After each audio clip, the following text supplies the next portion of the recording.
kusoo dhawaada mar kale Sosum Technologies. Maanta waxaan wadnaa projectyan waxaan isticmaalaynaa flame sensor iyo Arduino.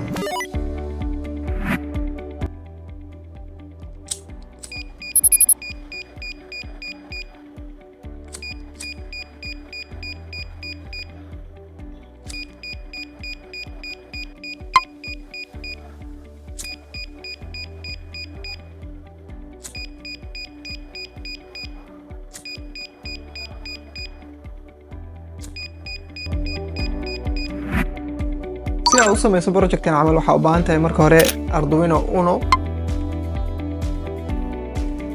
flame sensor, buzzer, LED, breadboard iyo jumper wires. waxaad dhammaan ka helaysaa shirkadda Sosum Technologies. waxaad nagala soo xiriiri kartaa nambarka shaashada ka muuqda.